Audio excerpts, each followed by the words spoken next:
उत्तराखंड के पहाड़ों की आवाज, आपकी आवाज। जय उत्तराखंड। वॉइस ऑफ माउंटेन में आपका हार्दिक स्वागत है। देख रहे हैं आप पहाड़ों की खबर, सुदूर क्षेत्र की खबर, वॉइस ऑफ माउंटेन आपका अपना चैनल। जैसे कि आप सभी जानते हैं कि वॉइस ऑफ माउंटेन का उदय ही पहाड़ की जन सरोकारों से और वाकई जन समस्याओं को लेकर जल जंगल जमीन की बातें के द्वारा ही शुरू हुआ था। हमारा मकसद सिर्फ यह है कि पहाड़ों की सुदूर क्षेत्रों की जो चीज़ें, जो परेशानियां हैं, जो दिक्कतें हैं, वही सामने आए। भले ही लोगों से ना देखते हों, लोगों को नाच गाने इन तरह की वीडियो अच्छी लगती है, लेकिन हम लोगों का मकसद है कि अपने कार्यों में लगे रहना और सरकार से गुहार लगाते रहना। बात आती है हमारे दादा परदादा की ज़मीनों की, वो भूमि बंदोबस्ती हो जो 1962 से रही हुई, या बिखरे हुए खेतों की चकबंदी करने की। चकबंदी की मांग कोई आज की नहीं है, 4 दशक से चल रही है मांग। कलजी खाल के सूला गांव से शुरू हुई, गणेश सिंह गरीब जी के नेतृत्व में आज पूरे उत्तराखंड के अंदर चल रही है। ऐसा नहीं है कि सरकारें नहीं मानती हैं, सरकारें मानती हैं, शुरू से मान रही हैं कि चकबंदी होनी चाहिए। अगर हम कहें हमारे पूर्व मुख्यमंत्री निशंक जी की बात, जो स्वयं ही युवा समय में, नेता समय में चकबंदी की मांग करते थे, परंतु जब वह सत्ता में आए तो उन्होंने इस पर कोई प्रतिक्रिया नहीं दी। अब हरीश रावत की बात कहें या हम कहें त्रिवेंद्र सिंह रावत जी की, इन्होंने भी माना है कि चकबंदी के बिना पहाड़ का बढ़ा नहीं हो सकता, परंतु ज़्यादातर प्रक्रिया नहीं आती, ये समझ में नहीं आता। कई बैठकें हमने कृषि मंत्री सुबोध उनियाल के साथ भी की, जिन्होंने माना कि हाँ चकबंदी होनी चाहिए। 6 गांव चिन्हित किए गए रोल मॉडल के तौर पर, जिसमें उत्तराखंड के मुख्यमंत्री योगी आदित्यनाथ के गांव पंचूर और उत्तराखंड के पूर्व मुख्यमंत्री त्रिवेंद्र सिंह रावत जी के गांव सूला से भी इसकी तैयारी थी। हमने जायजा भी लिया, परंतु ये पुरानी बातें होती चली हैं। इसकी पूरी नियमावली हमारे सामने नहीं आ पाई है, क्योंकि जो नियमावली आती हैं उसमें बड़े पेचीदा होते हैं। तो हम ये चाहते हैं कि उत्तराखंड के अंदर स्वैच्छिक ना होकर लीगल कानूनन इसकी हो। ऐसा कौन सा ब्लॉक है, ऐसा कौन सा जिला है जहां हमने जन जागरण नहीं किया। सुबोध उनियाल जी और सरकार से भी हमने गुहार लगाई है कि आप चकबंदी की चीज़ को अगर लोग नहीं समझ पा रहे हैं तो हमें आप मौका दीजिए। हमने उनके सामने ये बात रखी थी देहरादून में, परंतु उन्होंने ऐसा कोई जवाब नहीं दिया। ना ही उन्होंने खुद ब्लॉक स्तर पर भी रोल मॉडल गांव बनाए जाने की बात यह 3 साल पुरानी हो चुकी है। हमारे सारथी चकबंदी के बहुत ही कर्मठ कार्यकर्ता स्वर्गीय एल मनकोठियाल जी, जो बिना चकबंदी देखे चले गए, जो 2 साल पहले इस सामाजिक कार्य को करते करते वहाँ के विकास की राह को देखते देखते स्वयं ही इस दुनिया से चले गए। अब कितने लोगों को ऐसे जाना है, कितने लोग इस चकबंदी को देखे बिना चले जाएंगे। सरकार कहती है कि प्लान पर हमें रिपोर्ट दीजिए, प्लान पर हमें कोई राय दीजिए, लेकिन जो कमेटी बनती है उस कमेटी में कोई भी आदमी पहाड़ का धरातली आदमी नहीं होता है, क्योंकि उसको पता ही नहीं है वहाँ जल जंगल जमीन है क्या। तो ऐसे लोगों से क्या उम्मीद की सकती है? क्या हम सरकार से ऐसी उम्मीद करें कि वह चकबंदी के लिए या वहाँ की भूमि बंदोबस्ती के लिए, क्योंकि जो लोग भूमि बंदोबस्ती की बात कर रहे हैं उन्हें बता दूं कि चकबंदी का पहला पहाड़ भी भूमि बंदोबस्ती ही है। हमारे यहाँ अभी भी 1962 के बाद भूमि बंदोबस्ती नहीं हुई है। हमारे यहाँ गोल खाता चलते हैं। आज आपके पास जो ज़मीनें हैं, वही ज़मीनों के जो नंबर हैं, अगर आप जाके देखेंगे तो चाचा ताऊ के बच्चों के पास भी वही नंबर होंगे। वो अलग चीज़ है कि आपकी सोने वाली ज़मीन थी 50-50 बटी, 25-25 बटी, कैसे बटी, वो अलग मुद्दा है। परंतु हम आपको आज दिखा रहे हैं कि हमने कहाँ कहाँ कार्यक्रम नहीं किए और है क्या ये। सरकारों की हम बातें दिखा रहे हैं। उत्तराखंड के मुख्यमंत्री योगी आदित्यनाथ के पिता स्वर्गीय आनंद सिंह बिष्ट जी से भी हमने बात की थी। उन्होंने भी कहा, वो जो कि स्वयं ही पहाड़ में रहते थे, उन्होंने भी कहा कि हाँ चकबंदी होनी चाहिए, वह सहमत भी थे, परंतु सरकारें कहाँ सुनती हैं। तो आप देखिए हमारी है और आप अपनी प्रतिक्रिया दिए। भूमि बंदोबस्ती और चकबंदी एक ही है, याद रखें और हमें सहयोग करें। जो लोग चाहते हैं दादा परदादा की ज़मीनें हमारी बची रहे, शहरों में जो आ गए हैं, शहरों से बात करते हैं, उनसे यह बात नहीं बनेगी, परंतु पहाड़ों में रहना पड़ेगा, अपनी ज़मीनें छोड़नी नहीं है हमने। क्योंकि हम आपको बता दें कि उत्तराखंड भू अधिनियम जो है, भू कानून, जो कि अपना भी है नहीं, वह 1950 उत्तर प्रदेश भू अधिनियम के अंदर ही आता है। वही रूल रेगुलेशन बने हुए हैं हमारे यहाँ भी, और उसके अनुसार यह होता है कि हम जोत के मालिक हैं। जोत के मालिक यानी कि हल लग रहा है तो हमारा, हल नहीं लग रहा तो हमारा वो खेत नहीं है। इसका मुख्य उदाहरण मैं आपको दे रहा हूँ। नाली सार की 800 नाली ज़मीन जो जिंदल को दे दी गई, गांव वाले जनता मंदिर बैठे, हम लोग बैठे, परंतु कोर्ट में केस गया, कोर्ट में केस हार गए, क्योंकि सरकार की दलील थी कि यह ज़मीन बंजर पड़ी हुई है और हमने इसको उपयोग में लिया है। तो आप हम क्या कर लेंगे, कल हमारी बंजर ज़मीनों को अगर किसी को दे दी जाए या लीज पे दे दी जाए, हम चाहते हैं कि हमारी ज़मीनें बचे, हम उसे किसी तरह से आबाद करें, चकबंदी हो, एक जगह हो, तो हम दिल्ली की 10-12 हज़ार की नौकरी को छोड़कर पहाड़ में चला रहे हैं, अच्छे से बच सकते हैं। और देखिए हमारे मुख्यमंत्री के गाँव होते हुए आप इतना भ्रमण कर रहे हैं, क्या निष्कर्ष निकला आपको कि सरकार क्या कर रही है? जैसे कि हम लोग कल पूरा सुबह पहले योगी आदित्यनाथ जी के यहाँ गए, फिर शाम तक हम लोग त्रिवेंद्र रावत जी के यहाँ पहुँचे, दोनों मुख्यमंत्री गांव में पहुँचे। लेकिन दोनों की स्थिति वही है कि साल भर पहले सरकार ने हमसे कहा था, या अखबारों में भी निकला था ये, कि चकबंदी की प्रक्रिया 6 गाँव में शुरू हो रही है। लेकिन कल अब जब हम लोग पहुँचे तो वहाँ मुख्यमंत्री जो योगी आदित्यनाथ जी हैं, उनके पिताजी से बात हुई तो उन्होंने भी यही कहा कि भाई कब 1 साल पहले कहा था कि यहाँ चकबंदी की प्रक्रिया शुरू होगी, लेकिन 1 महीना पहले ही प्रशासन की टीम पहुंची है, SDM आए थे, चकबंदी अधिकारी आए थे, और उन्होंने कहा था कि हम यहाँ पर चकबंदी की प्रक्रिया शुरू करेंगे और बहुत जल्द ही दोबारा आएंगे। लेकिन 1-1.5 महीना करीबन होने को है, उसके बाद ना तो वो वहाँ पर दोबारा गए, ना ही उनका कोई संदेश आया कि वो कब आएंगे और क्या प्रक्रिया करेंगे, क्या नहीं करेंगे। ऐसे जब हम लोग वहाँ पहुँचे, क्या कहते हैं, खैरासैंण में पहुँचे, तो खैरासैंण में भी यही स्थिति कि 1-1.5 महीना पहले आए थे। कंचूर और खैरासैंण दोनों को एक जगह भ्रमण किया था, शायद एक ही साथ भ्रमण किया गया था। तो वहाँ पर भी उन्होंने कहा था कि हम लोग बहुत जल्दी प्रक्रिया शुरू करेंगे, यहाँ भूमि का नोटिफिकेशन जारी होगा, सब कुछ करेंगे। लेकिन अभी वही 1 साल बाद तो गए और 1 महीना फिर हो चुका है, लेकिन उसके बाद भी उनकी कोई प्रक्रिया नहीं। तो इससे ये लगता है कि शासन प्रशासन की या तो मंशा नहीं है, या फिर वो ऐसे घुमाना चाह रहे हैं, ऐसे में 2-4 साल निकाल देंगे जो अपनी शासन का है, उसके बाद फिर देखी जाएगी अगली सरकार के। तो ये निखिल जी, क्या लग रहा है आपको अपने इस 2 दिन के भ्रमण से, आपको क्या लगा लोगों से प्रतिक्रियाएं और चकबंदी की अधिकारी की जो वहाँ आए थे, क्या लग रहा है आपको कि क्या ये संभव है कि जल्दी हो जाए काम? देखो, चकबंदी तो स्वीकार तो सभी लोग रहे हैं, लेकिन जो हमारी सरकार और हमारे अधिकारियों का रवैया है उसको देखते हुए ये लगता है कि थोड़ा हमें मूवमेंट को तेज करना पड़ेगा और जन दबाव बनाने की ज़रूरत है। क्योंकि जो पहाड़ जिस तरीके से बिखर रहे हैं उसकी पीड़ा सबको है, लेकिन सरकार और प्रशासन इसकी तरफ गंभीर नहीं दिख रहा है। हमारे इस 2 दिन के भ्रमण से पता लगा, जबकि लोग बुजुर्ग से बुजुर्ग लोग यहाँ पे अपनी मेहनत करके एक उदाहरण पेश कर रहे हैं, लेकिन वहाँ तक भी अधिकारी नहीं पहुँच रहे, जो कि हमारे लिए पहाड़ों में दुर्भाग्य की बात है। और हम चाहते हैं कि चकबंदी शीघ्र हो, जिससे यहाँ पहाड़ में इतना विकास हो सके, यहाँ से पलायन रुके, यहाँ पे स्वरोजगार के साधन बने और हमारा पहाड़ की एक मिसाल पेश हो सके कि हिमाचल की तर्ज पे हम लोग भी अपने को डेवलप कर सकें।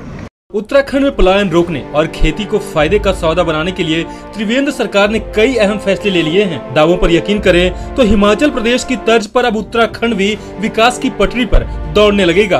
कृषि मंत्री सुबोध उनियाल ने हिमालय न्यूज से खास बातचीत में चकबंदी को अपनी सबसे बड़ी प्राथमिकता बताया है। कृषि मंत्री सुबोध उनियाल ने कहा, हम पर्वतीय क्षेत्रों की बिखरी हुई कृषि जोत से किसानों को होने वाले नुकसान से बचाने के लिए चकबंदी की तैयारी कर रहे हैं। एग्रीकल्चर सौभाग्य से मुझे मिला है, तो एग्रीकल्चर सेक्टर में हम लोगों की 3-4 प्राथमिकताएं हैं। पहला तो इस राज्य में चकबंदी अथवा स्वैच्छिक चकबंदी लागू करना और कोऑपरेटिव फार्मिंग को बढ़ावा देना। दूसरा हमारा इसमें यह है कि हम जो लोगों ने फसलों को छोड़ने का काम किया, खेती को छोड़ने का काम किया, उसके पीछे कारण क्या था कि जो मैन पावर है, जो मनुष्य ने जितना काम किया उसका उचित मूल्य उसको नहीं मिल पाता था। क्योंकि पहाड़ में जगह जगह खेतें भी अलग हैं, कुछ का एक जोत यहाँ पे 1-2 किलोमीटर दूर है, तो उसकी सारी ऊर्जा आने जाने में चल जाती है और वास्तविक मूल्य उसका नहीं मिल पाता खेती का। इस बारे में अधिकारियों से पहले दौर की भी बात हो चुकी है और ब्लूप्रिंट तैयार करने का काम सौंपा जा चुका है। इसके अलावा किसानों की फसलों और फलों का सही मूल्य दिलाना, बिचौलियों को हटाना, अखरोट जैसे पहाड़ी मेवों और फलों को इंटरनेशनल मार्केट दिलवाना आदि शामिल है। तो जो मैंने आपसे कहा कि चकबंदी, कोऑपरेटिव फार्मिंग और स्वैच्छिक चकबंदी के माध्यम से एक तो वो करना, दूसरा बंदरों के, जानवरों के नुकसान के कारण भी लोगों ने खेती छोड़ी।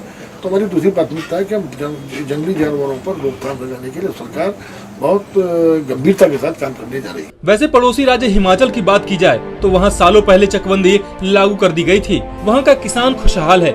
चकबंदी होने पर जमीन ट्रांसफर करने के लिए किसान आसानी से रजामंदी नहीं होंगे। चकबंदी की बदौलत सरकार दावा कर रही है कि इससे पहाड़ छोड़ चुके लोग वापस लौटेंगे और अपनी जमीन में अपने अनुसार की खेती कर पाएंगे। किए जाने की मांग को लेकर चकबंदी अभियान काफी लंबे समय से चलता आ रहा है। इस अभियान को गरीब क्रांति नाम दिया गया था। सरकार ने इस पर भी पहल शुरू कर दी है, लेकिन सरकार ने जब पहल शुरू की है तो क्या इसका असर भी देखने को मिल रहा है, ये एक बड़ा सवाल है। आखिर चकबंदी है क्या और कैसे होगी, ये भी एक बड़ा सवाल है। जिससे कि लोग जागरूक नहीं हैं। सरकार ने कहा था कि चकबंदी पर पहल सूबे के मुख्यमंत्री त्रिवेंद्र सिंह रावत और यूपी के सीएम योगी आदित्यनाथ के गांव से की जाएगी, जिसके बाद चकबंदी कार्यकर्ताओं की एक टीम ने सीएम योगी और प्रदेश के सीएम त्रिवेंद्र सिंह रावत के गांव का दौरा किया और जानने की कोशिश की कि धरातल पर क्या काम हो पा रहा है। सरकार पंचूर गांव और खैरासैंण में चकबंदी करवाना चाहती है। गरीब क्रांति के सदस्य सीएम योगी के गांव पंचूर पहुंचे, जहां पर उन्होंने सीएम योगी के पिता से मुलाकात की। यहां पर सीएम योगी के पिता आनंद सिंह बिष्ट ने ग्रामीणों को जागरूक भी किया और कहा कि लोग स्वेच्छा से चकबंदी करवाने को तैयार भी नजर आ रहे हैं।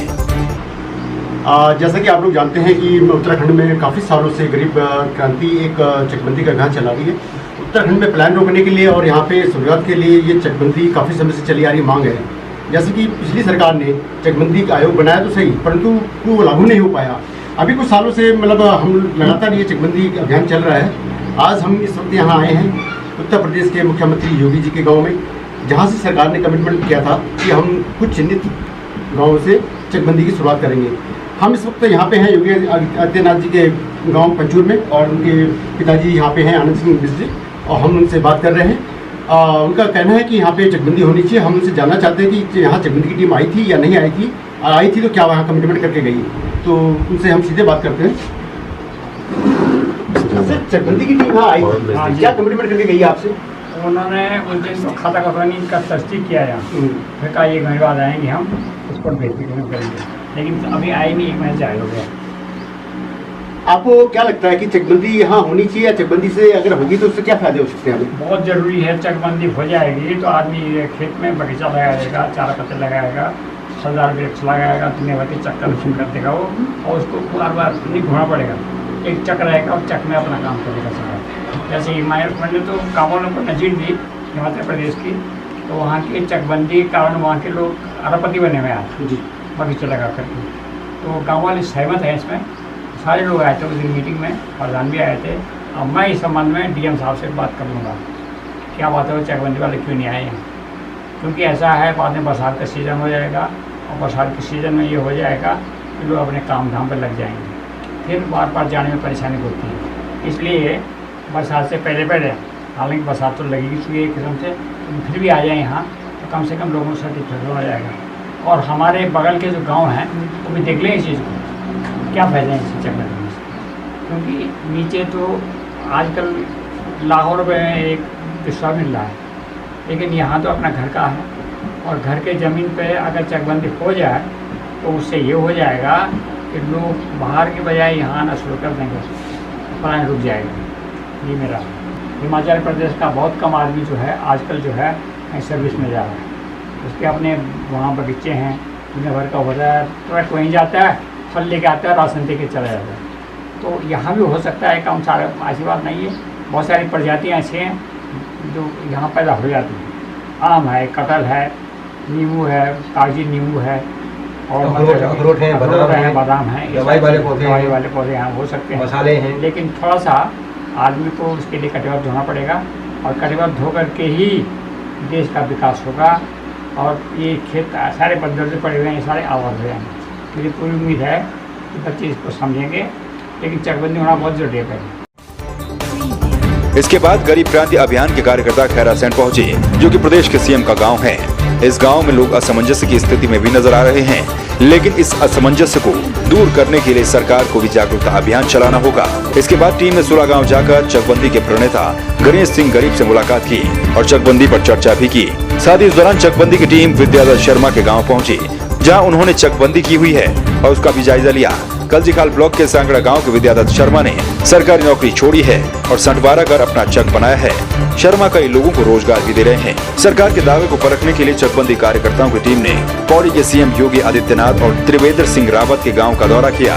पंचूर गाँव में तो अधिकारी आ भी चुके हैं और दस्तावेज भी ले जा चुके हैं, जिसके बाद उम्मीद है कि जल्द ही यहाँ से पहल होगी।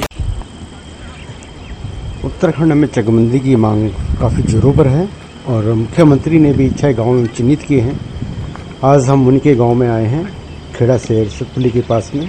ये मुख्यमंत्री उत्तराखंड श्री त्रिवेंद्र सिंह रावत जी का गांव है। आइए देखते हैं यहाँ पे क्या कहते हैं यहाँ के लोग चकबंदी के बारे में और क्या यहाँ के लोग हम लोग सोचे। एक पौड़ी बटना है चकबंदी। उत्तराखंड में चकबंदी को मांग को लेकर गरीब क्रांति काफी टाइम से अपनी आवाज उठाती रही है। इसी के मद्देनजर चकबंदी टीम का भ्रमण हो रहा है। सरकार ने 6 गांव चयनित किए थे जहां चकबंदी होनी है। हम उन्हीं गांव के भ्रमण पे यहाँ पे लगे हुए हैं। सुबह हम योगी आदित्यनाथ के गांव गए थे। आज उत्तराखंड के मुख्यमंत्री त्रिवेंद्र सिंह रावत जी के गांव में आए हैं। ये खेड़ा सेरा है। यहाँ पर चकबंदी की टीम का यहाँ पे भी चकबंदी होनी है। यहाँ चकबंदी की टीम आई थी, चकबंदी अधिकारी आए थे। हम यहाँ गाँव वालों से पता करना चाहते हैं कि यहाँ पे क्या हुआ और उनसे क्या बातों में मीटिंग हुई। ये हमारी उत्तराखंड के मुख्यमंत्री त्रिवेंद्र सिंह रावत जी का गाँव खेड़ा सेरा है। चकबंदी की टीम यहाँ आई थी क्या? जी सर, यहाँ आ रही थी। सभी गांव वाले के सामने मीटिंग बैठाई और मीटिंग बैठाने से ये हल निकला कि किसी का एक खेत वहाँ है, किसी का एक खेत यहाँ है। तो इसलिए लोग अधिक से प्लान कर रहे हैं गढ़वाल से। अगर किसी को एक सामने सभी खेत मिल जाए अपना, तो गांव में डेवलपमेंट ज़्यादा हो सकता है। इससे जो है प्लान भी रुकेगा और क्या बोलते हैं, कृषि में सभी लोग अपने हाथ बढ़ाएंगे। इसी कारण हमारी कृषि पिछड़ रही है और जो है कि इसीलिए हमारे गांव के लोग कृषि में सहयोग नहीं कर रहे हैं। चकबंदी टीम जो यहाँ आई थी, जो अधिकारी यहाँ आए थे, क्या आश्वासन देके गए हैं आपको? जल्दी से जल्दी इस चेकबंदी को करके मतलब पूरा करेंगे और जल्द से जल्दी चेकबंदी होनी चाहिए। तो क्या लगता है कि अगर चकबंदी होगी तो क्या यहाँ का प्लान रुक सकता है? यहाँ चकबंदी होने से क्या खेतों से हमें स्वरोजगार पैदा हो सकता है? हाँ, चकबंदी अगर हो जाए तो अच्छी व्यवस्था है सरकार की, और सरकार की अच्छी पहल है और होनी ही चाहिए। इसमें मतलब आवाज़ जो है कि हमको एक जगह में मिल जाएगी तो हम एक जगह में बहुत काम दूर दूर जाने से एक जगह में कम समय में वो काम कर सकते हैं। कृषि का काम अच्छे प्रकार से हो सकता है। सर, आपको क्या लगता है कि आने वाली जनरेशन में अगर चकबंदी होगी तो क्या रिवर्स प्लान हो सकता है यहाँ पे? रिवर्स प्लान जरूर हो सकता है सर। हमारे बच्चों को पता नहीं हमारा खेत कहाँ पर है, ज़मीन हमें को पता नहीं। जब हमको एक सामने चक मिल जाएगा तो हमारे बच्चों को भी पता चल जाएगा कि हमारी खेत यहाँ पर है और परेशानी ज़्यादा नहीं होगी। वहाँ पर हम काम करके खेती कर सकते हैं। जैसा कि लगता है कि पिछली सरकार भी बोलती है कि चकबंदी होगी, ये सरकार भी कह रही है चकबंदी होगी। ये मुख्यमंत्री का गांव है, क्या आपको लगता है कि ये मुख्यमंत्री का गांव होने से जल्द चकबंदी और नियमावली बन सकती है यहाँ पे? हो सकती है सर, जल्दी से कल प्लान बन रहा है अभी, तो अच्छा लग रहा है कि चकबंदी हो सकती है। क्या आप मुख्यमंत्री गाँव होने के नाते आप फोर्स डाल सकोगे कि जल्दी से जल्द हमारे गाँव में चकबंदी हो? कर सकते हैं सर फोर्स हम, कि जल्दी जल्दी चकबंदी हो, हमारे खेतों का उनको पता चल जाए कि हमारे बच्चों को अभी तक खेतों का पता नहीं है। और चकबंदी से बहुत फायदे हो सकते हैं। एक तो अपने बच्चों को पता चल सकता है कि हमारे खेत कहाँ पर है और उसका काम कर सकते हैं उसमें। धन्यवाद। पहाड़ों में चकबंदी समर्थक चकबंदी की मांग काफी समय से करते आए हैं। रानीखेत में हुई चकबंदी रैली और धरना प्रदर्शन में राज्य के विभिन्न जनपदों और दिल्ली एनसीआर से आए चकबंदी समर्थकों ने हिस्सा लिया, जिसमें कि उत्तराखंड के पर्वतीय क्षेत्र में चकबंदी करवाने के लिए सरकार के ढुलमुल रवैये पर खेद जताया गया। साथ ही इस दौरान चकबंदी समर्थकों ने अपना रोष भी जताया। सरकार चकबंदी जल्दी कराओ, जल्दी कराओ, जल्दी कराओ। खेत खेत में दूरी है, चकबंदी जरूरी है। खेत खेत में दूरी है, चकबंदी जरूरी है। दिल्ली में रैली खत्म होने के बाद चकबंदी समर्थक जगमोहन जिज्ञासु ने रानीखेत रैली के बारे में बताया कि वहां पर मांग की गई थी कि पर्वतीय क्षेत्र के अनुरूप नियमावली बनाकर चयनित गांवों को मॉडल के तौर पर विकसित किया जाए, जिसके लिए 2015 के विभागीय ढांचा हेतु 228 पोस्टें सृजित की गई हैं तथा 2016 में चकबंदी एक्ट पारित होने के बावजूद इन 2-3 वर्षों में न तो इसके लिए विभागीय ढांचा तैयार हुआ है और न ही नियमावली बन पाई है और न ही कोई दूसरा विकल्प दिया गया है। आज हमने रानीखेत में चकबंदी का जन जागरण अभियान किया था। उसका मेन कारण था कि पिछले 1 वर्षों से जो सरकार ने चकबंदी में अपनी जो कुछ वादे किए थे कि हम 1 साल के अंदर 95 ब्लॉक के अंदर रोल मॉडल गांव बनाएंगे, लेकिन अब तक ऐसा कुछ नहीं हुआ। सबसे बड़ी चीज़ की नियमावली नहीं बनी है, ना उसकी नियमावली है, ना नीति है, ना कुछ उसके अभी उस पर कुछ उन्होंने अभी अपने रूल रेगुलेशन बनाए हैं, ना हमें दिया है। चकबंदी अधिकारी नहीं नियुक्त किए गए हैं, उनके उसमें नियुक्तियाँ नहीं हुई है, तो कहाँ से ये लोग कर पाएंगे? ये सिर्फ एक चुनचुना पकड़ा रहे हैं अभी भी। और हमारा ये है कि हम जन आंदोलन पूरे उत्तराखंड में करें और जितने भी हमारे ब्लॉक हैं उनमें जाके हम इस काम को करें और चकबंदी का हम बिगुल बजाएं, और ताकि चकबंदी के बिना ये प्लान रुकने वाला भी नहीं है और चकबंदी बिना है कोई यहाँ पे कुछ सुधार होने वाला भी नहीं है और सरकार ये जानती है।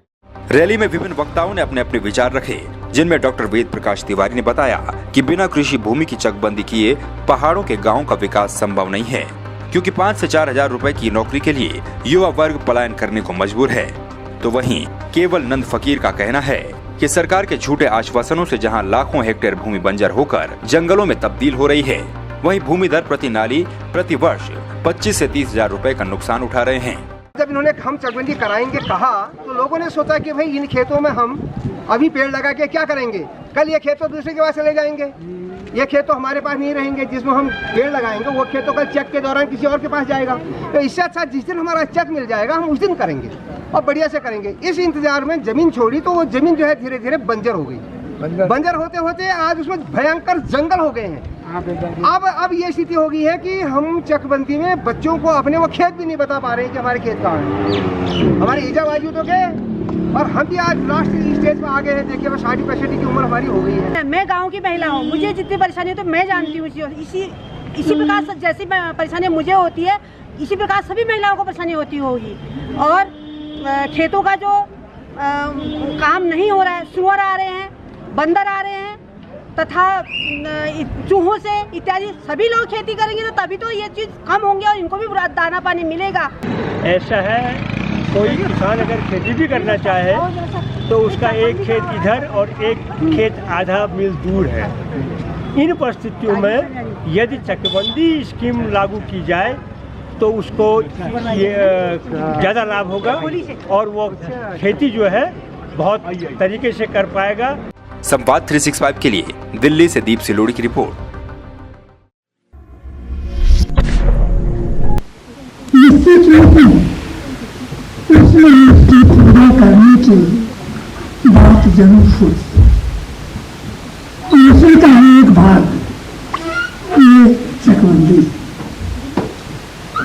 क्योंकि चकबंदी का सीधा संबंध धरती माँ से और धरती माँ के सपूतों को उत्तराखंड पहाड़ से जुड़ी खबरों को वॉइस ऑफ माउंटेन्स आपके लिए लगातार ला रहा है।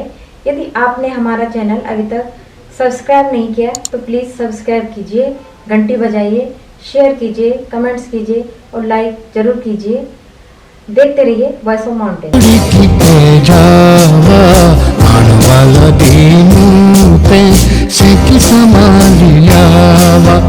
ए जावा